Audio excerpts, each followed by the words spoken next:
Welcome friends. இன்றைக்கி நம்ம ரெட்டோ ரெசிபீஸில் இட்லி தோசை மாவு இல்லாத நேரத்தில் ரொம்பவே ஹெல்த்தியான பிரேக்ஃபாஸ்ட் இல்லைனா டின்னர் ரெசிபி எப்படி வேணாலும் வச்சுக்கலாம், அதை தான் பார்க்க போகிறோம். இதை பார்க்குறதுக்கு முன்னாடி நம்ம சேனலை புதுசாக பார்க்குற ஃப்ரெண்ட்ஸ் சப்ஸ்கிரைப் பண்ணிக்கோங்க. கூடவே வர பெல் ஐக்கானையும் கிளிக் பண்ணிக்கிட்டிங்கன்னா எல்லா நியூ வீடியோஸும் உங்கள் நோட்டிஃபிகேஷனுக்கு வந்து சேரும். இதுக்கு தேவையானது எல்லாமே என்னென்னு பார்த்துடலாம். நான் கொஞ்சம் கோஸ் நறுக்கி வச்சுருக்கேன், ஒரு பெரிய வெங்காயத்தை பொடி பொடியாக நறுக்கி வச்சுருக்கேன், சின்ன சைஸ் கேரட் ஒன்று நறுக்கியிருக்கேன், அதே மாதிரி பச்சை மிளகா. இது எல்லாமே ரொம்ப பொடி பொடியாக நறுக்கி எடுத்து வச்சுக்கலாம்.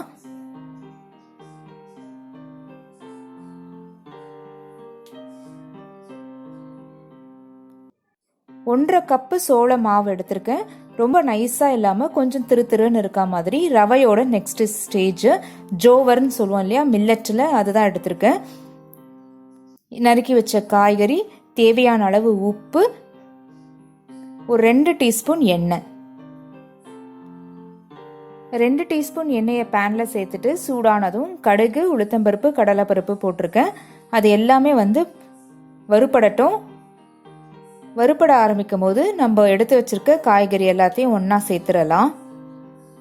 1 நிமிஷம் வதக்கிட்டு எடுத்து வச்சிருக்க ஜோவர் ரவையையும் சேர்த்துக்கலாம்.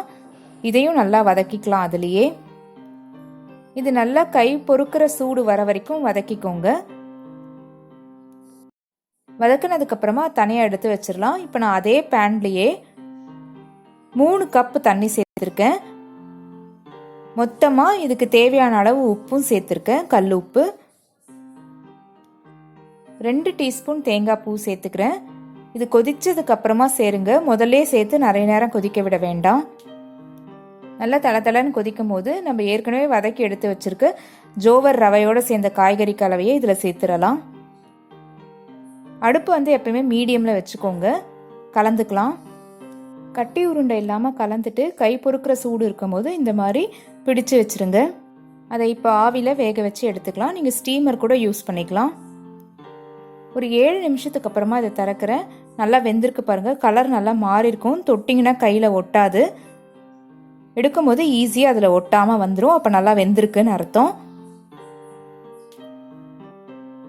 அவ்வளோதாங்க. பண்ணுறதும் ரொம்ப ஈஸி தான். 10 நிமிஷம் தான் ஆகும். காய்கறிலாம் ரெடியாக இருந்ததுன்னா கண்டிப்பாக நீங்களும் ட்ரை பண்ணி பாருங்கள். உள்ளே எவ்வளோ சாஃப்டாக இருக்குது பாருங்கள். இதுக்கு தக்காளி சட்னி சூப்பராக இருக்கும். இல்லை இந்த மாதிரி தக்காளி தொக்கு எது வேணாலும் மேட்ச் ஆகும். ட்ரை பண்ணி பாருங்கள்.